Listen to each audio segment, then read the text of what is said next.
Hello everyone, welcome to Lakshmi Tutorials. Dear friends, ಈ video ನಮ್ಮ topic series ಅಲ್ಲಿ ಎರಡನೇ ವಿಡಿಯೋ ಆಗಿದೆ. ಇವತ್ತು ನಾವು ತಗೊಳ್ತಾ ಇರುವಂತ ಟಾಪಿಕ್ ಯಾವುದು ಅಂದ್ರೆ ಫನ್ ವಿತ್ ಮ್ಯಾಗ್ನೆಟ್ಸ್.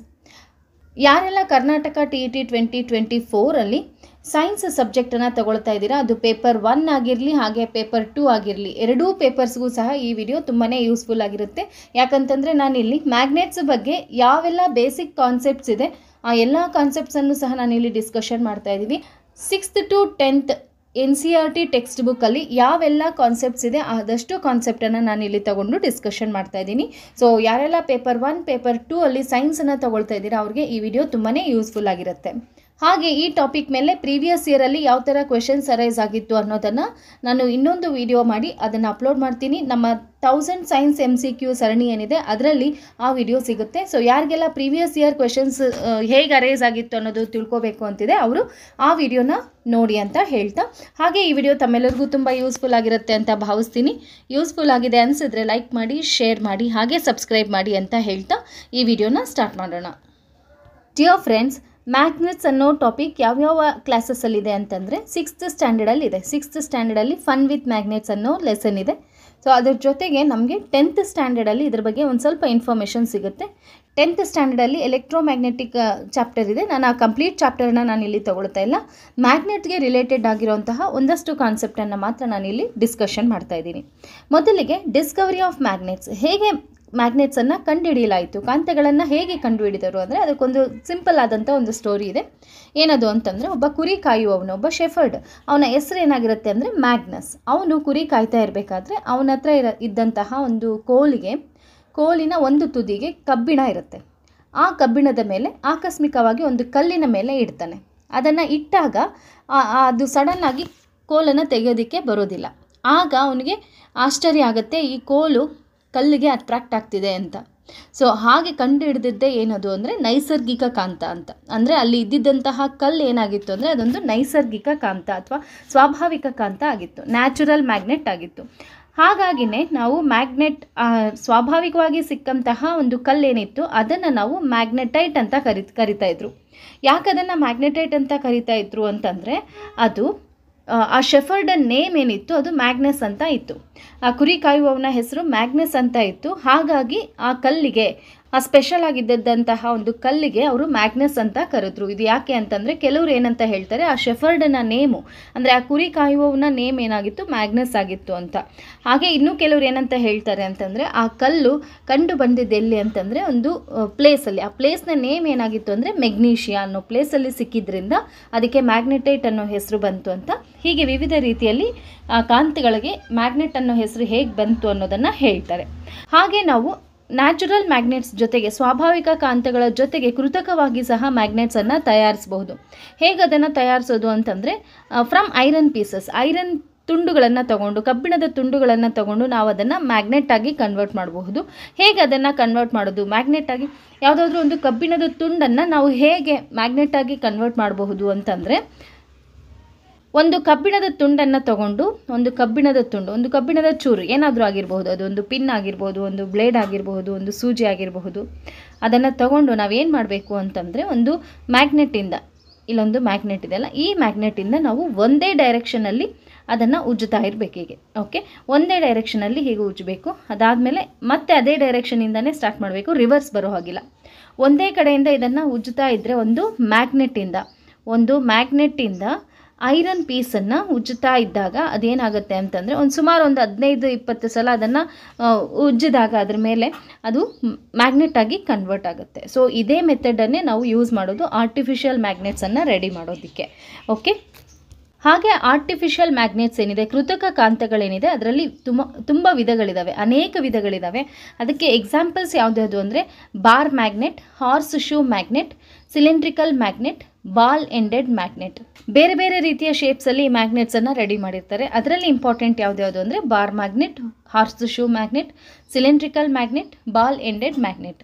ದಂಡಕಾಂತ, ಕುದುರೆ ಲಾಲಾಕಾರದ ಕಾಂತ, ಸ್ತಂಭಾಕೃತಿ ಕಾಂತ, ಗೋಳಾಕಾರದ ತುದಿಯ ಕಾಂತ ಅಂತ. ಇಲ್ಲಿ ಚಿತ್ರದಲ್ಲಿರೋದು ಅಬ್ಸರ್ವ್ ಮಾಡಿದಾಗ ಇದೇನಿದೆ ಇದನ್ನು ಬಾರ್ ಮ್ಯಾಗ್ನೆಟ್ ಅಥವಾ ದಂಡಕಾಂತ ಅಂತ ಕರಿತೀವಿ. ಹಾಗೆ ಕುದುರೆ ಲಾಲಾಕಾರದ ಕಾಂತ ಅಂದರೆ ಇದು ಯು ಶೇಪಲ್ಲಿ ಇದೆಯಲ್ವ, ಇದನ್ನು ನಾವು ಕುದುರೆ ಲಾಲಾಕಾರದ ಕಾಂತ ಅಥವಾ ಹಾರ್ಸ್ ಶೂ ಮ್ಯಾಗ್ನೆಟ್ ಅಂತ ಕರಿತೀವಿ. ಹಾಗೆ ಸಿಲಿಂಡರ್ ಶೇಪಲ್ಲಿರುವಂತಹ ಒಂದು ಕಾಂತ, ಸಿಲಿಂಡ್ರಿಕಲ್ ಶೇಪಲ್ಲಿರುವಂಥ ಒಂದು ಕಾಂತ, ಹಾಗೆ ಬಾಲ್ ಎಂಡೆಡ್ ಮ್ಯಾಗ್ನೆಟ್, ಗೋಳಾಕಾರದ ತುದಿಯ ಕಾಂತ. ಈ ಥರ ಡಿಫ್ರೆಂಟ್ ಶೇಪ್ಸಲ್ಲಿ ನಮಗೆ ಆರ್ಟಿಫಿಷಿಯಲ್ ಮ್ಯಾಗ್ನೆಟ್ಸು ಅವೈಲೇಬಲ್ ಇರುತ್ತೆ. ಹಾಗೆ ವಸ್ತುಗಳನ್ನು ನಾವು ಎರಡು ರೀತಿಯಾಗಿ ವಿಂಗಡಿಸಬಹುದು. ಯಾವುದ್ರ ಬೇಸ್ ಮೇಲೆ ಅಂತಂದರೆ ಕಾಂತಕ್ಕೆ ಆಕರ್ಷಣೆ ಆಗುವಂಥ ವಸ್ತುಗಳು, ಆಕರ್ಷಣೆಗೆ ಒಳಗಾಗದೇ ಇರುವಂತಹ ವಸ್ತುಗಳು. ಆ ವಸ್ತುಗಳನ್ನು ಏನಂತ ಕರಿತೀವಿ ಅಂದರೆ ಮ್ಯಾಗ್ನೆಟಿಕ್ ಮೆಟೀರಿಯಲ್ಸ್, ನಾನ್ ಮ್ಯಾಗ್ನೆಟಿಕ್ ಮೆಟೀರಿಯಲ್ಸ್ ಅಂತ ಕರಿತೀವಿ. ಹಾಗೆ ಕನ್ನಡದಲ್ಲಿ ಹೇಳೋದಾದರೆ ಕಾಂತೀಯ ವಸ್ತುಗಳು ಹಾಗೆ ಅಕಾಂತೀಯ ವಸ್ತುಗಳು ಅಂತ ಕರಿತೀವಿ. ನಾನಿಲ್ಲಿ ಕನ್ನಡ ಮತ್ತು ಇಂಗ್ಲೀಷ್ ಎರಡೂ ಲ್ಯಾಂಗ್ವೇಜ್ ಅವ್ರಿಗೆ ಯೂಸ್ಫುಲ್ ಆಗಿರೋ ಥರ ಕೆಲವೊಂದು ವರ್ಡ್ಸ್, ಇಂಪಾರ್ಟೆಂಟ್ ವರ್ಡ್ಸ್ ಏನಿದೆ ಆ ವರ್ಡ್ಸನ್ನು ನಾವು ಕನ್ನಡ ಮತ್ತು ಇಂಗ್ಲೀಷ್ ಎರಡರಲ್ಲೂ ಸಹ ಹೇಳ್ತಾ ಬರ್ತೀನಿ. ಸೊ ದಟ್ ಇಬ್ಬರಿಗೂ ಯೂಸ್ಫುಲ್ ಆಗಿರುತ್ತೆ ಅನ್ನೋದು ನನ್ನ ಉದ್ದೇಶ. ಓಕೆ, ಸೊ ಮ್ಯಾಗ್ನೆಟಿಕ್ ಮೆಟೀರಿಯಲ್ಸ್ ಹಾಗೆ ನಾನ್ ಮ್ಯಾಗ್ನೆಟಿಕ್ ಮೆಟೀರಿಯಲ್ಸ್ ಅಂತ ಎರಡು ವಿಧವಾಗಿ ನಾವು ವಿಂಗಡಣೆ ಮಾಡ್ತೀವಿ. ಮ್ಯಾಗ್ನೆಟಿಕ್ ಮೆಟೀರಿಯಲ್ಸ್ ಅಥವಾ ಕಾಂತೀಯ ವಸ್ತುಗಳು ಅಂತಂದರೆ ಯಾವ ವಸ್ತುಗಳು ಮ್ಯಾಗ್ನೆಟ್ಗೆ ಆಕರ್ಷಿಸಲ್ಪಡ್ತಾವೋ ಅಂಥ ವಸ್ತುಗಳನ್ನು ನಾವು ಕಾಂತೀಯ ವಸ್ತುಗಳು ಅಂತ ಕರಿತೀವಿ. The objects which attract towards magnet, magnet ಕಡೆಗೆ ಅಟ್ರಾಕ್ಟ್ ಆಗುವಂತಹ ವಸ್ತುಗಳನ್ನು ನಾವೇನಂತ ಕರೆಯೋದು ಮ್ಯಾಗ್ನೆಟಿಕ್ ಮೆಟೀರಿಯಲ್ಸ್ ಅಥವಾ ಕಾಂತೀಯ ವಸ್ತುಗಳು ಅಂತ ಕರಿತೀವಿ. ಎಕ್ಸಾಂಪಲ್ ಹೇಳೋದಾದರೆ iron, nickel, cobalt. Iron, nickel, cobalt ಇವೇನಿದೆ ಇವು ಕಾಂತೀಯ ವಸ್ತುಗಳು. ಇವು ಕಾಂತದ ಕಡೆಗೆ ಆಕರ್ಷಣೆಗೊಳ್ತವೆ. It attract towards the magnet. ಇವೆಲ್ಲ ಏನಾಗುತ್ತೆ ಅಂದರೆ ಮ್ಯಾಗ್ನೆಟ್ ಕಡೆಗೆ ಅಟ್ರಾಕ್ಟ್ ಆಗುತ್ತೆ. ಅದೇ ಥರ ನಾನ್ ಮ್ಯಾಗ್ನೆಟಿಕ್ ಮೆಟೀರಿಯಲ್ಸ್ ಅಂತಂದರೆ ಯಾವ ಮೆಟೀರಿಯಲ್ಸು ಕಾಂತದ ಕಡೆಗೆ ಆಕರ್ಷಣೆಗೊಳ್ಳೋದಿಲ್ಲವೋ, ಯಾವ ವಸ್ತುಗಳು ಕಾಂತದ ಕಡೆಗೆ ಆಕರ್ಷಣೆಗೊಳ್ಳೋದಿಲ್ಲವೋ ಅಂತಹ ವಸ್ತುಗಳನ್ನು ನಾವು ಅಕಾಂತೀಯ ವಸ್ತುಗಳು ಅಥವಾ ನಾನ್ ಮ್ಯಾಗ್ನೆಟಿಕ್ ಮೆಟೀರಿಯಲ್ಸ್ ಅಂತ ಕರಿತೀವಿ. ಸೊ ಯಾವ ವಸ್ತುಗಳು ಮ್ಯಾಗ್ನೆಟ್ಗೆ ಅದು ಅಟ್ರಾಕ್ಟ್ ಆಗಲ್ವೋ ಅಂಥ ವಸ್ತುಗಳನ್ನು ಅಕಾಂತೀಯ ವಸ್ತುಗಳು ಅಂತ ಕರಿತೀವಿ ಅಥವಾ ನಾನ್ ಮ್ಯಾಗ್ನೆಟಿಕ್ ಮೆಟೀರಿಯಲ್ಸ್ ಅಂತ ಕರಿತೀವಿ. ಎಕ್ಸಾಂಪಲ್ಸ್, ಅನೇಕ ಎಕ್ಸಾಂಪಲ್ಸನ್ನು ನಾವಿಲ್ಲಿ ಕೊಡಬಹುದು. ಪ್ಲಾಸ್ಟಿಕ್, ವುಡ್, ಗೋಲ್ಡ್, ಸಿಲ್ವರ್ ಇವೆಲ್ಲವನ್ನು ಸಹ ಎಕ್ಸಾಂಪಲ್ ಆಗಿ ಕೊಡಬಹುದು. ಓಕೆ, ನೆಕ್ಸ್ಟ್ ಇನ್ನೊಂದು ಕಾನ್ಸೆಪ್ಟ್ ಏನು ಅಂತಂದರೆ ಪೋಲ್ಸ್ ಆಫ್ ಅ ಮ್ಯಾಗ್ನೆಟ್, ಕಾಂತದ ಧ್ರುವಗಳು. ನಾವು ಯಾವುದಾದ್ರೂ ಒಂದು ಮ್ಯಾಗ್ನೆಟನ್ನು ತಗೊಂಡಾಗ ಅದಕ್ಕೆ ಎರಡು ಥರದ ಧ್ರುವಗಳು ಇರ್ತವೆ. 2 ಪೋಲ್ಸ್ ಇರ್ತದೆ. ಯಾವ್ಯಾವವು 2 ಪೋಲ್ಸ್ ಅಂತಂದರೆ ನಾರ್ತ್ ಪೋಲ್ ಇರುತ್ತೆ ಹಾಗೆ ಸೌತ್ ಪೋಲ್ ಇರುತ್ತೆ.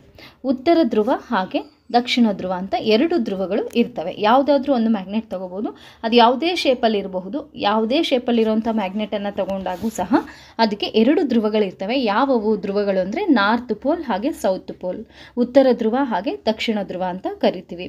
ಯಾವ ಪೋಲನ್ನು ನಾವು ನಾರ್ತ್ ಪೋಲ್ ಹಾಗೆ ಯಾವ ಪೋಲನ್ನು ಸೌತ್ ಪೋಲ್ ಅಂತ ಕರಿತೀವಿ ಅಂದರೆ the pole pointing towards north direction. North ಡೈರೆಕ್ಷನ್ಗೆ ಯಾವ ಪೋಲ್ ಇದೆಯೋ ಅದನ್ನು ನಾವು ನಾರ್ತ್ ಪೋಲ್ ಅಂತ ಕರಿತೀವಿ. ಹಾಗೆ the pole pointing towards south direction is called south pole. South direction ಕಡೆಗೆ ಯಾವ ಪೋಲ್ ಇರುತ್ತೋ ಅದನ್ನು ನಾವು ಸೌತ್ ಪೋಲ್ ಅಂತ ಕರಿತೀವಿ. ಹಾಗೆ ಇಲ್ಲಿ ನಾವಿಲ್ಲಿ ನೆನ್ಪಿಟ್ಕೋಬೇಕಾಗಿರೋ ಇನ್ನೊಂದು ಪಾಯಿಂಟ್ ಏನು ಅಂತಂದರೆ like poles repel each other. ಈಗ ಒಂದು ಮ್ಯಾಗ್ನೆಟ್ ಇಲ್ಲಿದೆ, ನಾರ್ತ್ ಸೌತ್ ಅಂತ ಬರೆದಿದ್ದೀನಿ ಅಲ್ವಾ. ಅದೇ ಥರ ಇನ್ನೊಂದು ಮ್ಯಾಗ್ನೆಟನ್ನು ನಾನು ಸೌತ್ ಪೋಲ್ ಒಂದ್ರ ಪಕ್ಕ ಒಂದು ಬರೋ ಥರ ಇಟ್ಟಾಗ ಅದೇನಾಗುತ್ತೆ ಅಂತಂದರೆ ರಿಪೆಲ್ ಆಗುತ್ತೆ, ವಿಕರ್ಷಣೆಗೊಳ್ಳುತ್ತೆ. ಓಕೆ, ವಿಕರ್ಷಣೆಗೊಳ್ಳುತ್ತೆ, ಅಲ್ಲಿ ಅಟ್ರಾಕ್ಷನ್ ಆಗೋದಿಲ್ಲ. There is no attraction between the like poles. ಅದೇ ಥರ ನಾವಿಲ್ಲಿ ಆಪೋಸಿಟ್ ಪೋಲ್ಸನ್ನು ಒಂದ್ರ ಪಕ್ಕ ಒಂದು ತಂದಾಗ ಇಲ್ಲಿ ನಾರ್ತ್ ಹಾಗೆ ಇಲ್ಲಿ ಸೌತ್ ಇದ್ದಾಗ ಅಲ್ಲೇನಾಗುತ್ತೆ, ಅಲ್ಲಿ ಆಕರ್ಷಣೆ ಆಗುತ್ತೆ. ಅಲ್ಲಿ ಆಕರ್ಷಣೆ ಆಗುತ್ತೆ ಅಂದರೆ ಅಟ್ರಾಕ್ಷನ್ ಆಗುತ್ತೆ. ಅದೇ ಥರ ಸೇಮ್ ಪೋಲ್ಸನ್ನು ನಾವಿಲ್ಲಿ ಇಟ್ಟಾಗ ಅದೇನಾಗುತ್ತೆ, ವಿಕರ್ಷಣೆ ಆಗುತ್ತೆ. ಓಕೆ, ಸೊ ಲೈಕ್ ಪೋಲ್ಸ್ ಅಂತಂದರೆ ಸೇಮ್ ಇರೋವಂಥದ್ದು ಏನಾಗುತ್ತೆ, ರಿಪೆಲ್ ಆಗುತ್ತೆ, ರಿಪೆಲ್ ಈಚ್ ಅದರ್, ವಿಕರ್ಷಣೆಗೊಳ್ಳುತ್ತೆ. ಹಾಗೆ ಅನ್ಲೈಕ್ ಪೋಲ್ಸನ್ನು ನಾವು ಪಕ್ಕ ಇಟ್ಟಾಗ ಅದೇನಾಗುತ್ತೆ, ಅಟ್ರಾಕ್ಟ್ ಆಗುತ್ತೆ ಅಂದರೆ ಆಕರ್ಷಣೆ ಆಗುತ್ತೆ. ಓಕೆ, ಸೊ ಇದಿಷ್ಟು ಪೋಲ್ಸ್ ಆಫ್ ಅ ಮ್ಯಾಗ್ನೆಟ್, ಕಾಂತದ ಧ್ರುವಗಳ ಬಗ್ಗೆ. ಎಷ್ಟು ಧ್ರುವಗಳಿದ್ದಾವೆ ಕಾಂತಕ್ಕೆ ಅಂತಂದರೆ 2 ಧ್ರುವಗಳಿರ್ತವೆ. ಯಾವುದ್ಯಾವುದು ಅಂದರೆ ನಾರ್ತ್ ಪೋಲ್ ಹಾಗೆ ಸೌತ್ ಪೋಲ್. ಹಾಗೆ ನಾರ್ತ್ ಡೈರೆಕ್ಷನ್ ಕಡೆಗೆ ಯಾವುದಿರುತ್ತೋ ಅದನ್ನು ನಾವು ನಾರ್ತ್ ಪೋಲ್ ಅಂತ ಕರಿತೀವಿ. ಸೌತ್ ಡೈರೆಕ್ಷನ್ ಕಡೆಗೆ ಯಾವ ತುದಿ ಇರುತ್ತೋ ಅದನ್ನು ನಾವು ಸೌತ್ ಪೋಲ್ ಅಂತ ಕರಿತೀವಿ. ಹಾಗೆ ಲೈಕ್ ಪೋಲ್ಸ್ ರಿಪೆಲ್ ಆಗುತ್ತೆ, ಅನ್ಲೈಕ್ ಪೋಲ್ಸು ಅಟ್ರಾಕ್ಟ್ ಆಗುತ್ತೆ. ಹಾಗೆ ಫೈಂಡಿಂಗ್ ಡೈರೆಕ್ಷನನ್ನು ಕಂಡುಹಿಡಿಬೇಕಾದ್ರೆ ನಾವು ಯಾವುದನ್ನು ಯೂಸ್ ಮಾಡ್ತೀವಿ ಅಂತಂದರೆ ಕಾಂಪಾಸನ್ನು ಯೂಸ್ ಮಾಡ್ತೀವಿ. ಕಾಂಪಾಸನ್ನು ಯೂಸ್ ಮಾಡ್ತೀವಿ ಅಥವಾ ಅದನ್ನು ನಾವೇನಂತ ಕರಿತೀವಿ ಅಂದರೆ ದಿಕ್ಸೂಚಿ ಅಂತ ಕರಿತೀವಿ. ಹೇಗೆ ಇದು ಕಾಂಪಾಸ್ ವರ್ಕ್ ಮಾಡೋದು ಅಂತಂದರೆ, ಒಂದು ಕಾಂಪಾಸ್ ಅಂತಂದರೆ a small box with a glass cover on it. ಒಂದು ಗ್ಲಾಸ್ ಕವರ್ ಆಗಿರುತ್ತೆ, ಒಂದು ಸ್ಮಾಲ್ ಬಾಕ್ಸಲ್ಲಿ ಗ್ಲಾಸ್ ಕವರ್ ಆಗಿರುತ್ತೆ. ಅದ್ರ ಮೇಲೆ ಅದರೊಳಗಡೆ ಏನು ಇಟ್ಟಿರ್ತಾರೆ ಅಂತಂದರೆ ಮ್ಯಾಗ್ನೆಟೈಸ್ಡ್ ನೀಡಲನ್ನು ಇಟ್ಟಿರ್ತಾರೆ. ಇಲ್ಲಿ ಒಂದು ಮ್ಯಾಗ್ನೆಟೈಸ್ಡ್ ನೀಡಲನ್ನು ಇಟ್ಟಿದ್ದಾರೆ. ಅದೇನಾಗುತ್ತೆ ಅಂತಂದರೆ ಮ್ಯಾಗ್ನೆಟಿಕ್ ನೀಡಲ್ಲು ಯಾವಾಗಲೂ ಸಹ ನಾರ್ತ್ ಸೌತ್ ಡೈರೆಕ್ಷನಲ್ಲಿ ರೆಸ್ಟ್ಗೆ ಬರುತ್ತೆ. ಒಂದು ಮ್ಯಾಗ್ನೆಟನ್ನು ತಗೊಂಡು ಅಥವಾ ಒಂದು ಮ್ಯಾಗ್ನೆಟಿಕ್ ನೀಡಲನ್ನು ತಗೊಂಡು ನೀವು ಅದನ್ನು ಯಾವುದೇ ಡೈರೆಕ್ಷನ್ಗೆ ತಿರುಗಿಸಿ ಬಿಟ್ಟಾಗೂ ಸಹ ಅದು ಯಾವ ಡೈರೆಕ್ಷನ್ಗೆ ಬಂದು ಸೆಟಲ್ ಆಗುತ್ತೆ ಅಂತಂದರೆ ಅದು ನಾರ್ತ್ ಸೌತ್ ಡೈರೆಕ್ಷನ್ಗೆ. ಸೊ ಯಾವಾಗಲೂ ನಾರ್ತ್ ಸೌತ್ ಡೈರೆಕ್ಷನ್ನಲ್ಲೇ ಅದು ಇರುತ್ತೆ. ಸೊ ಹಾಗಾಗಿ ಇದನ್ನು ನಾವೇನು ಮಾಡ್ತೀವಿ ಅಂದರೆ ದಿಕ್ಸೂಚಿ ಅಥವಾ ಕಾಂಪಾಸನ್ನು ದಿಕ್ಕನ್ನು ತಿಳ್ಕೊಳ್ಳೋದಕ್ಕೆ ಹಳೆ ಕಾಲದಲ್ಲೆಲ್ಲ ದಿಕ್ಕನ್ನು ಸೂಚಿಸಬೇಕಾದ್ರೆ ಅವರು ಮ್ಯಾಗ್ನೆಟನ್ನೇ ಯೂಸ್ ಮಾಡ್ತಾ ಇದ್ದಿದ್ದು. ಇದೇ ದಿಕ್ಸೂಚಿಯನ್ನೇ ಯೂಸ್ ಮಾಡಿಕೊಂಡು ಅವರು ಯಾವ ಡೈರೆಕ್ಷನ್ಗೆ ಹೋಗಬೇಕು ಅನ್ನೋದನ್ನು ತಿಳ್ಕೊಳ್ತಾ ಇದ್ರು. ಓಕೆ, ನಾವು ಈ ಮ್ಯಾಗ್ನೆಟ್ಸ್ ಬಗ್ಗೆ ಒಂದಷ್ಟು ಪ್ರಿಕಾಷನ್ಸನ್ನು ತೊಗೋಬೇಕು. ಆ ಮ್ಯಾಗ್ನೆಟ್ಸನ್ನು ಹೇಗೆ ಪ್ರಿಸರ್ವ್ ಮಾಡ್ಬೋದು ಅಥವಾ ಹೇಗೆ ಅದನ್ನು ತುಂಬ ದಿನಗಳ ಕಾಲ ಬಾಳಿಕೆ ಬರೋ ಹಾಗೆ ಮಾಡಬಹುದು ಅನ್ನೋದಾದರೆ ಕೆಲವೊಂದಷ್ಟು ಕಾಷನ್ಸನ್ನು, ಕೆಲವೊಂದಷ್ಟು ಮೆಥಡ್ಸನ್ನು ನಾವು ಫಾಲೋ ಮಾಡಬೇಕಾಗತ್ತೆ. ಏನು ಆ ಮೆಥಡ್ಸು ಅಂತಂದರೆ, magnets lose their properties if they are heated, hammered or dropped from a height. Magnet ಅದಕ್ಕಿರೋಂಥ ಅಟ್ರಾಕ್ಷನ್ ಪವರನ್ನು ಕಳ್ಕೊಳ್ಳುತ್ತೆ. ಯಾವಾಗ ಅಂತಂದರೆ ಅದನ್ನು ಹೀಟ್ ಮಾಡಿದಾಗ, ಮ್ಯಾಗ್ನೆಟನ್ನು ಹೀಟ್ ಮಾಡಿದಾಗ ಅದರ ಪವರ್ ಕಳ್ಕೊಳ್ಳುತ್ತೆ. ಅದೇ ಥರ ಅದನ್ನು ಒಡೆದಾಗ, ಒಂದು ಸುತ್ತಿಗೆ ಅಥವಾ ಕಲ್ಲನ್ನು ಎತ್ಕೊಂಡು ಅದನ್ನು ಒಡೆದಾಗ ಸಹ ಅದು ಅದರ ಪ್ರಾಪರ್ಟಿನ ಕಳ್ಕೊಳ್ಳುತ್ತೆ. ಅದೇ ಥರ ಮೇಲಿಂದ ಬೀಳಿಸಿದಾಗ, ಮ್ಯಾಗ್ನೆಟನ್ನು ಮೇಲಿಂದ ಕೆಳಗೆ ಬೀಳಿಸಿದಾಗ ಅದರ ಪ್ರಾಪರ್ಟಿನ ಅದು ಕಳ್ಕೊಳ್ಳುತ್ತೆ. ಇದನ್ನು ತುಂಬ ಇಂಪಾರ್ಟೆಂಟಾಗಿ ನೆನ್ಪಿಟ್ಕೋಬೇಕು. ಸುಮಾರು ಸಲ ಪ್ರೀವಿಯಸ್ ಇಯರ್ ಕ್ವೆಶನ್ಸಲ್ಲಿ ಇದು ಅರೈಸ್ ಆಗಿತ್ತು. ಇದ್ರ ಮೇಲೆ ಸ್ಟೇಟ್ಮೆಂಟ್ ವೈಸ್ ಕ್ವೆಶನ್ಸು ಅರೈಸ್ ಆಗುತ್ತೆ. ಓಕೆ, ಆ ಕ್ವೆಶನ್ಸನ್ನು ನಾನು ಇನ್ನೊಂದು ವಿಡಿಯೋಲಿ ಡಿಸ್ಕಷನ್ ಮಾಡ್ತೀನಿ. ಸೊ ಇದಿಷ್ಟು ಇಂಪಾರ್ಟೆಂಟ್ ಪಾಯಿಂಟು. ಇದಿಷ್ಟು ಫಸ್ಟ್ ಪಾಯಿಂಟ್ ಏನು ಅಂತಂದರೆ, magnets lose their properties if they are heated, hammered or dropped from height. ಅಂತಂದರೆ ಏನಿಲ್ಲಿ ನಾವು ಮ್ಯಾಗ್ನೆಟನ್ನು ಹೀಟ್ ಮಾಡೋ ಹಾಗಿಲ್ಲ, ಒಡೆಯೋ ಹಾಗಿಲ್ಲ, ಹಾಗೆ ಅದನ್ನು ಕೆಳಗೆ ಬೀಳಿಸೋ ಹಾಗಿಲ್ಲ. ಕೆಳಗೆ ಬೀಳಿಸಿದಾಗ ಅಥವಾ ಹೀಟ್ ಮಾಡಿದಾಗ ಅಥವಾ ಒಡೆದಾಗ ಅದೇನಾಗುತ್ತೆ ಅಂದರೆ ಅದು ತನ್ನ ಪ್ರಾಪರ್ಟಿಯನ್ನು ಕಳ್ಕೊಳ್ಳುತ್ತೆ. ಓಕೆ, ಅದೇ ಥರ ನೆಕ್ಸ್ಟ್ ಪಾಯಿಂಟ್ಸ್ ನೋಡೋದಾದರೆ, ಬಾರ್ ಮ್ಯಾಗ್ನೆಟ್ಸನ್ನು ನಾವು ಹೇಗೆ ಪ್ರಿಸರ್ವ್ ಮಾಡಬೇಕು, ಹಾಗೆ ಹಾರ್ಸ್ ಶೂ ಮ್ಯಾಗ್ನೆಟನ್ನು ಹೇಗೆ ಪ್ರಿಸರ್ವ್ ಮಾಡಬೇಕು ಅಂತ. Bar magnet should be kept in pair with their unlike poles on the same side. Bar ಮ್ಯಾಗ್ನೆಟ್ಸನ್ನು ಯಾವಾಗಲೂ ಪೇರಲ್ಲಿ ಇಟ್ಟಿರಬೇಕು. ಓಕೆ, ಸೊ ಬಾರ್ ಮ್ಯಾಗ್ನೆಟ್ ಹಾಗೆ ಹೇಗೆ ಅದನ್ನು ಇಟ್ಟಿರಬೇಕು ಅಂತಂದರೆ ಅನ್ಲೈಕ್ ಪೋಲ್ಸ್ ಸೇಮ್ ಕಡೆಗೆ ಬರೋ ಹಾಗೆ. ಈಗ ನೋಡಿ, ಎರಡು ಬಾರ್ ಮ್ಯಾಗ್ನೆಟ್ಸನ್ನು ತೊಗೊಂಡಿದ್ದೀನಿ. ಇಲ್ಲಿ ನಾರ್ತ್ ಡೈರೆಕ್ಷನ್ ಇದೆ ಅಂತಂದರೆ ಇಲ್ಲಿ ಸೌತ್ ಡೈರೆಕ್ಷನ್ ಇರಬೇಕು. ಅನ್ಲೈಕ್ ಪೋಲ್ಸ್ ಒಂದೇ ಕಡೆಗೆ ಬರೋ ಥರ ಇಟ್ಟಿರಬೇಕು. ಹಾಗೆ ಇಲ್ಲಿ ಸೌತ್ ಆದರೆ ಇಲ್ಲಿ ನಾರ್ತ್, ಹೀಗೆ ಅನ್ಲೈಕ್ ಪೋಲ್ಸ್ ಒಂದೇ ಕಡೆ ಬರೋ ಥರ ಇಟ್ಟಿರಬೇಕು. ಹಾಗೆ ಯಾವಾಗಲೂ ಬಾರ್ ಮ್ಯಾಗ್ನೆಟನ್ನು ಪೇರಲ್ಲಿ ಇಟ್ಟಿರಬೇಕು. ಅಂದರೆ ಎರಡು ಬಾರ್ ಮ್ಯಾಗ್ನೆಟನ್ನು ನಾವು ಪ್ರಿಸರ್ವ್ ಮಾಡಬೇಕು. ಅದ್ರ ಜೊತೆಗೆ ನಾವೇನು ಮಾಡಬೇಕು ಅಂದರೆ, they must be separated by a piece of wood. ಇವೆರಡರ ಮಧ್ಯೆ ಒಂದು ವುಡ್ ಪೀಸನ್ನು ಇಟ್ಟಿರಬೇಕು. ಈ ಚಿತ್ರದಲ್ಲಿ ಇಟ್ಟಿದ್ದಾರಲ್ಲ ಇಲ್ಲಿ ಹಾಗೆ.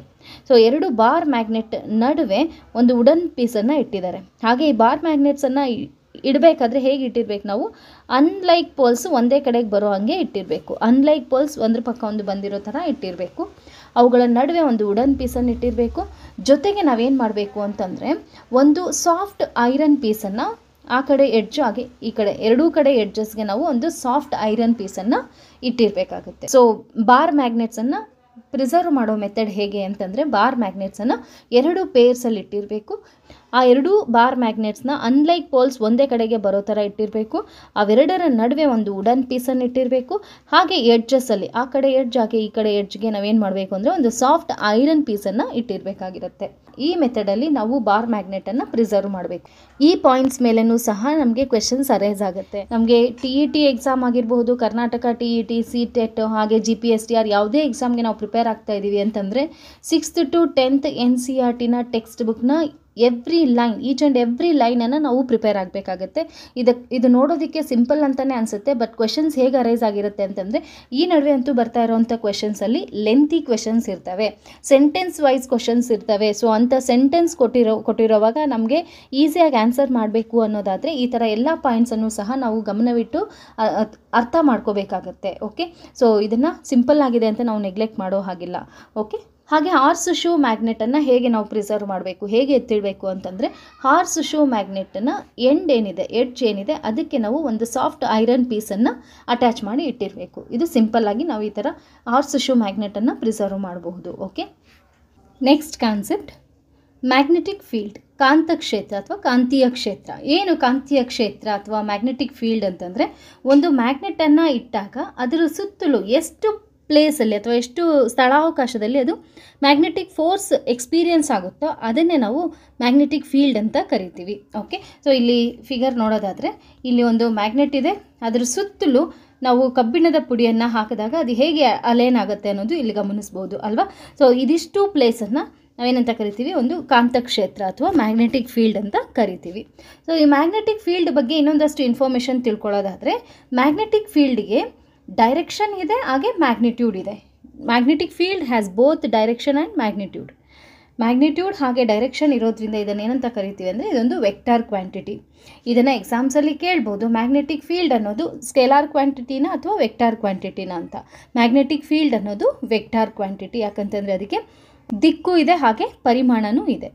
ಮ್ಯಾಗ್ನೆಟಿಕ್ ಫೀಲ್ಡ್ ಅನ್ನೋದೊಂದು ವೆಕ್ಟಾರ್ ಕ್ವಾಂಟಿಟಿ, ಯಾಕೆ ಅಂತಂದರೆ ಅದಕ್ಕೆ ದಿಕ್ಕು ಇದೆ ಹಾಗೆ ಪರಿಮಾಣನೂ ಇದೆ. ಪರಿಮಾಣ ಮತ್ತು ದಿಕ್ಕು ಎರಡನ್ನೂ ಹೊಂದಿರೋದ್ರಿಂದ ಮ್ಯಾಗ್ನೆಟಿಕ್ ಫೀಲ್ಡನ್ನು ನಾವೇನಂತ ಕರಿತೀವಿ ಅಂತಂದರೆ, ಅದೊಂದು ವೆಕ್ಟಾರ್ ಕ್ವಾಂಟಿಟಿ ಅಂತ ಹೇಳ್ತೀವಿ. ಓಕೆ, ಹಾಗೆ ಮ್ಯಾಗ್ನೆಟಿಕ್ ಫೀಲ್ಡ್ ಲೈನ್ಸ್ನ ಡೈರೆಕ್ಷನ್ ಹೇಗಿರುತ್ತೆ ಅನ್ನೋದಾದರೆ, ನಾರ್ತ್ ಪೋಲಿಂದ ಸೌತ್ ಪೋಲ್ ಕಡೆಗೆ ಮೂವ್ ಆಗ್ತಾ ಇರೋ ಥರ ಅನಿಸುತ್ತೆ. The magnetic field lines emerge from north pole and merge at south pole. North ಪೋಲಿಂದ ಎಮರ್ಜ್ ಆಗಿ ಸೌತ್ ಪೋಲ್ ಕಡೆಗೆ ಇದು ಮೂವ್ ಆಗ್ತಾ ಇರುತ್ತೆ. ಓಕೆ, ಈ ಫಿಗರಲ್ಲಿ ಅಬ್ಸರ್ವ್ ಮಾಡಿದಾಗ ಒಂದು ಬಾರ್ ಮ್ಯಾಗ್ನೆಟ್ ಇದೆ. ಈ ಬಾರ್ ಮ್ಯಾಗ್ನೆಟಲ್ಲಿ ಮ್ಯಾಗ್ನೆಟಿಕ್ ಫೀಲ್ಡನ್ನು ಯಾವ ಥರ ನಾವಿಲ್ಲಿ ರೆಪ್ರೆಸೆಂಟ್ ಮಾಡ್ತಾ ಇದ್ದೀವಿ ಅಂತಂದರೆ, ಆ್ಯರೋ ಮಾರ್ಕ್ಸನ್ನು ಯೂಸ್ ಮಾಡ್ತಾ ಇದ್ವಿ. ಮ್ಯಾಗ್ನೆಟಿಕ್ ಫೀಲ್ಡ್ ಲೈನ್ಸನ್ನು ಯೂಸ್ ಮಾಡಿ ನಾವಿಲ್ಲಿ ಎಕ್ಸ್ಪ್ರೆಸ್ ಮಾಡ್ತಾ ಇರೋವಂಥದ್ದು. ಮ್ಯಾಗ್ನೆಟಿಕ್ ಫೀಲ್ಡು ಬಾರ್ ಮ್ಯಾಗ್ನೆಟ್ನ ಸುತ್ತಲೂ ಯಾವ ಡೈರೆಕ್ಷನಿಂದ ಯಾವ ಡೈರೆಕ್ಷನ್ಗಿದೆ ಅನ್ನೋದಾದರೆ, ಅದು ನಾರ್ತ್ ಟು ಸೌತ್, ನಾರ್ತ್ ಕಡೆಯಿಂದ ಬಂದು ಸೌತ್ ಕಡೆಗೆ ಮರ್ಜ್ ಆದಂಗೆ ಕಾಣಿಸ್ತಾ ಇದೆ. ಇಲ್ಲಿ ಆ್ಯರೋ ಮಾರ್ಕ್ ಈ ಕಡೆಗಿದೆ, ಅಂದರೆ ನಾರ್ತ್ ಕಡೆಯಿಂದ ಮ್ಯಾಗ್ನೆಟಿಕ್ ಫೀಲ್ಡ್ ಬಂದು ಸೌತ್ ಪೋಲ್ ಕಡೆಗೆ ಜಾಯಿನ್ ಆಗ್ತಾ ಇದೆ ಅನ್ನೋ ಥರ ಕಾಣಿಸ್ತಾ ಇದೆ. ಅದೇ ಥರ ಬಾರ್ ಮ್ಯಾಗ್ನೆಟ್ ಒಳಗಡೆ ಫೀಲ್ಡ್ ಡೈರೆಕ್ಷನ್ ಯಾವ ಕಡೆಗಿರುತ್ತೆ, ಇದು ಇಂಪಾರ್ಟೆಂಟ್ ಕ್ವೆಶನು.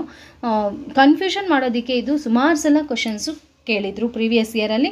ಹಾಗೆ ಇಲ್ಲಿ ಕನ್ಫ್ಯೂಷನ್ ಆಗುವಂಥದ್ದು ಏನು ಅಂತಂದರೆ, ಬಾರ್ ಮ್ಯಾಗ್ನೆಟ್ನ ಹೊರಗಡೆ ತಗೊಂಡಾಗ ಅದು ನಾರ್ತ್ ಪೋಲಿಂದ ಸೌತ್ ಪೋಲ್ ಕಡೆಗೆ ಮ್ಯಾಗ್ನೆಟಿಕ್ ಫೀಲ್ಡ್ ಲೈನ್ಸು ಇರುತ್ತೆ, ಮ್ಯಾಗ್ನೆಟಿಕ್ ಫೀಲ್ಡ್ ಲೈನ್ಸ್ ಇರುತ್ತೆ. ಅದೇ ಬಾರ್ ಮ್ಯಾಗ್ನೆಟ್ ಒಳಗಡೆ ಇನ್ಸೈಡ್ ದಿ ಬಾರ್ ಮ್ಯಾಗ್ನೆಟ್ ತಗೊಂಡಾಗ ಇಲ್ಲಿ ಅಬ್ಸರ್ವ್ ಮಾಡಿದ್ರೆ, ಮ್ಯಾಗ್ನೆಟಿಕ್ ಫೀಲ್ಡು ನಾರ್ತ್ ಪೋಲಿಂದ ಸೌತ್ ಪೋಲ್ ಕಡೆಗೆ ಬಂದು ಬಾರ್ ಮ್ಯಾಗ್ನೆಟ್ ಒಳಗಡೆಗೆ ಬಂದಾಗ ಅದು ಸೌತ್ ಟು ನಾರ್ತ್ ಹಿಂಗೆ ಮೂವ್ ಆಗುತ್ತೆ. ಅಂದರೆ ಇದು ಕಂಟಿನ್ಯೂಸ್ ಕ್ಲೋಸ್ಡ್ ಕರ್ವ್ಡ್ ಆಗಿರುತ್ತೆ. Magnetic field lines continuous closed curved ಆಗಿ ಇರುತ್ತೆ. ಅಂದರೆ ಬಾರ್ ಮ್ಯಾಗ್ನೆಟ್ನ ಒಳಗಡೆ ಮ್ಯಾಗ್ನೆಟಿಕ್ ಫೀಲ್ಡ್ ಡೈರೆಕ್ಷನ್ ಯಾವ ಕಡೆಗಿರುತ್ತೆ ಅಂತಂದರೆ, ಸೌತ್ ಟು ನಾರ್ತ್, ಸೌತಿಂದ ನಾರ್ತ್ ಕಡೆಗೆ ಒಳಗಡೆ ಇರುತ್ತೆ ಬಾರ್ ಮ್ಯಾಗ್ನೆಟ್ನ ಒಳಗಡೆ. ಬಾರ್ ಮ್ಯಾಗ್ನೆಟ್ನ ಹೊರಗಡೆ ಯಾವ ಕಡೆ ಇರುತ್ತೆ ಅಂತಂದರೆ, ನಾರ್ತ್ ಟು ಸೌತ್, ಹೊರಗಡೆ ಔಟ್ಸೈಡ್ ದಿ ಬಾರ್ ಮ್ಯಾಗ್ನೆಟ್ ಯಾವ ಡೈರೆಕ್ಷನಲ್ಲಿ ಇರುತ್ತೆ ಅಂತಂದರೆ, ನಾರ್ತ್ ಟು ಸೌತ್ ಇರುತ್ತೆ. ಅದೇ ಇನ್ಸೈಡ್ ದಿ ಬಾರ್ ಮ್ಯಾಗ್ನೆಟ್ ತಗೊಂಡಾಗ ಅದು ಸೌತ್ ಟು ನಾರ್ತ್ ಇರುತ್ತೆ. ಇಲ್ಲೇ ನಮಗೆ ಕನ್ಫ್ಯೂಷನ್ ಆಗೋದು. So inside the bar magnet ಅಂತ ಕೊಟ್ಟಿದ್ದಾಗ ಅದು ಸೌತ್ ಟು ನಾರ್ತ್. ಇಲ್ಲಿ ಈ magnetic field lines continuous closed curved ಆಗಿರುತ್ತೆ. ಸೊ ಈ ಕಡೆ ನಾರ್ತ್ ಪೋಲ್ ಕಡೆಯಿಂದ ಬಂದು ಸೌತ್ ಪೋಲ್ ಕಡೆಗೆ ಬಂದು ಅದರೊಳಗಡೆ ಬಾರ್ ಮ್ಯಾಗ್ನೆಟ್ ಒಳಗೆ ಸೌತ್ ಟು ನಾರ್ತ್ ಹೀಗೆ ಕಂಟಿನ್ಯೂಸ್ ಕ್ಲೋಸ್ಡ್ ಕರ್ವ್ಸ್ ಆಗಿ ಇರ್ತವೆ. ಓಕೆ, ಸೊ ಇದನ್ನು ಇಂಪಾರ್ಟೆಂಟಾಗಿ ನೆನ್ಪಿಟ್ಕೋಬೇಕಾಗತ್ತೆ. ಹಾಗೆ ಮ್ಯಾಗ್ನೆಟಿಕ್ ಫೀಲ್ಡ್ ಸ್ಟ್ರೆಂತ್ ಎಲ್ಲಿ ಜಾಸ್ತಿ ಇರುತ್ತೆ ಅಂತಂದರೆ, ಎಲ್ಲಿ ಈ ಮ್ಯಾಗ್ನೆಟಿಕ್ ಫೀಲ್ಡ್ ಲೈನ್ಸು ಕ್ರೌಡ್ ಆಗಿರುತ್ತೋ ಅಲ್ಲಿ ಮ್ಯಾಗ್ನೆಟಿಕ್ ಫೀಲ್ಡು ಸ್ಟ್ರೆಂತ್ ಜಾಸ್ತಿ ಇರುತ್ತೆ ಅಂತ ಅರ್ಥ. ಸೊ ಇಲ್ಲಿ ಅಬ್ಸರ್ವ್ ಮಾಡಿದಾಗ ಇಲ್ಲಿ ಹೋಗ್ತಾ ಹೋಗ್ತಾ ಹೋಗ್ತಾ ಇಲ್ಲಿ ಡಿಸ್ಟೆನ್ಸ್ ಜಾಸ್ತಿ ಆಗ್ತಾ ಇದೆ. ಈ ಮ್ಯಾಗ್ನೆಟಿಕ್ ಫೀಲ್ಡ್ನ ಡಿಸ್ಟೆನ್ಸ್ ಜಾಸ್ತಿ ಆಗ್ತಾ ಇದೆ. ಇಲ್ಲಿ ಪೋಲ್ಸ್ ಹತ್ರ ಅಬ್ಸರ್ವ್ ಮಾಡಿದಾಗ ಮ್ಯಾಗ್ನೆಟಿಕ್ ಫೀಲ್ಡ್ ಲೈನ್ಸ್ನ ನಡುವೆ ಇರುವಂಥ ಡಿಸ್ಟೆನ್ಸ್ ಕಡಿಮೆ ಆಗಿದೆ. ಅಂದರೆ ಮ್ಯಾಗ್ನೆಟಿಕ್ ಫೀಲ್ಡ್ ಲೈನ್ಸು ಕ್ರೌಡ್ ಆಗಿರೋದು ಎಲ್ಲಿ ಅಂತಂದರೆ ಪೋಲ್ಸ್ ಹತ್ರ. ಸೊ ಅದರ ಅರ್ಥ ಏನು ಅಂತಂದರೆ, ಮ್ಯಾಗ್ನೆಟಿಕ್ ಫೀಲ್ಡು ಎಲ್ಲಿ ಸ್ಟ್ರಾಂಗ್ ಆಗಿರುತ್ತೆ ಅಂತಂದರೆ ಅದು ಪೋಲ್ಸ್ ಹತ್ರ. ಸೊ ಇಲ್ಲಿ ಈ ಫಿಗರನ್ನು ಅಬ್ಸರ್ವ್ ಮಾಡಿದಾಗ ಒಂದು ಬಾರ್ ಮ್ಯಾಗ್ನೆಟ್ ಮೇಲೆ ನಾವು ಐರನ್ ಫಿಲ್ಲಿಂಗ್ಸನ್ನು ಹಾಕಿದಾಗ ಅದು ಯಾವ ಥರ ಅಲೈನ್ ಆಗುತ್ತೆ ಅನ್ನೋದು ಇಲ್ಲಿ ಕ್ಲಿಯರ್ ಆಗಿ ಅಬ್ಸರ್ವ್ ಮಾಡ್ಬೋದು ನಾವಿಲ್ಲಿ. ಇಲ್ಲಿ ನೋಡಿ, ಪೋಲ್ಸ್ ಹತ್ರ ಕ್ರೌಡೆಡ್ ಆಗಿದೆ, ಪೋಲ್ಸ್ ಹತ್ರ ಜಾಸ್ತಿ ಇದೆ. ಹಾಗೆ ಇಲ್ಲಿ ಮಿಡ್ಲಲ್ಲಿ ಏನಿದೆ ಕಡಿಮೆ ಇದೆ. ಅದರ ಅರ್ಥ ಏನು ಅಂತಂದರೆ, ಮ್ಯಾಗ್ನೆಟಿಕ್ ಫೀಲ್ಡ್ ಎಲ್ಲಿ ಸ್ಟ್ರಾಂಗ್ ಆಗಿರುತ್ತೆ ಅಂತಂದರೆ ನಿಯರ್ ದ ಪೋಲ್ಸ್. ಮ್ಯಾಗ್ನೆಟಿಕ್ ಫೀಲ್ಡ್ನ ಸ್ಟ್ರೆಂತ್ ಎಲ್ಲಿ ಜಾಸ್ತಿ ಇರುತ್ತೆ ಅಂತಂದರೆ ಅದು ಪೋಲ್ಸ್ ಹತ್ರ ಮ್ಯಾಗ್ನೆಟಿಕ್ ಫೀಲ್ಡ್ನ ಸ್ಟ್ರೆಂತ್ ಜಾಸ್ತಿ ಇರುತ್ತೆ. ಹಾಗೆ ಇನ್ನೊಂದು ವಿಷಯ ನೆನ್ಪಿಟ್ಕೋಬೇಕಾಗುತ್ತೆ ಇಲ್ಲಿ ಏನಂದರೆ, two field lines do not cross each other. ಇಲ್ಲಿ ಮ್ಯಾಗ್ನೆಟಿಕ್ ಫೀಲ್ಡ್ ಲೈನ್ಸು ಒಂದಕ್ಕೊಂದು ಇಂಟರ್ಸೆಕ್ಟ್ ಆಗೋದಿಲ್ಲ, ಒಂದಕ್ಕೊಂದು ಕ್ರಾಸ್ ಆಗಿ ಪಾಸ್ ಆಗೋಲ್ಲ ಅಂತಂದರೆ, ಅಂದರೆ ಒಂದ್ರ ಮೇಲೆ ಒಂದು ಪಾಸ್ ಆಗೋದಿಲ್ಲ. ಇರೋದಿಲ್ಲ, ಎಲ್ಲ ಮ್ಯಾಗ್ನೆಟಿಕ್ ಫೀಲ್ಡ್ ಲೈನ್ಸು ಸೆಪ್ರೇಟ್ ಆಗಿರ್ತವೆ. ಓಕೆ, ಸೊ ಇದಿಷ್ಟು ಮ್ಯಾಗ್ನೆಟಿಕ್ ಫೀಲ್ಡ್ ಬಗ್ಗೆ ನಾವು ಇನ್ಫಾರ್ಮೇಷನನ್ನು ತಿಳ್ಕೊಂಡಿರಬೇಕಾಗುತ್ತೆ. ಏನದು ಇನ್ಫಾರ್ಮೇಷನ್ ಅನ್ನೋದಾದರೆ, ಮ್ಯಾಗ್ನೆಟಿಕ್ ಫೀಲ್ಡ್ ಅನ್ನೋದು ಒಂದು ವೆಕ್ಟಾರ್ ಕ್ವಾಂಟಿಟಿ, ಯಾಕಂದರೆ ಅದಕ್ಕೆ ಡೈರೆಕ್ಷನ್ ಹಾಗೆ ಮ್ಯಾಗ್ನಿಟ್ಯೂಡ್ ಎರಡೂ ಇರೋದ್ರಿಂದ ಇದೊಂದು ವೆಕ್ಟಾರ್ ಕ್ವಾಂಟಿಟಿ. ಹಾಗೆ ಫೀಲ್ಡ್ ಲೈನ್ಸ್ ಯಾವ ಕಡೆಯಿಂದ ಯಾವ ಕಡೆಗೆ ಎಮರ್ಜ್ ಆಗುತ್ತೆ, ಯಾವ ಕಡೆಯಿಂದ ಯಾವ ಕಡೆಗೆ ಮೂವ್ ಆಗ್ತಿರುತ್ತೆ ಅಂದರೆ ಅದು north pole to south pole. ಹಾಗೆ ಇನ್ಸೈಡ್ ದಿ ಬಾರ್ ಮ್ಯಾಗ್ನೆಟ್ ಅಂತ ತಗೊಂಡಾಗ ಅದು south pole to north pole ಇರುತ್ತೆ.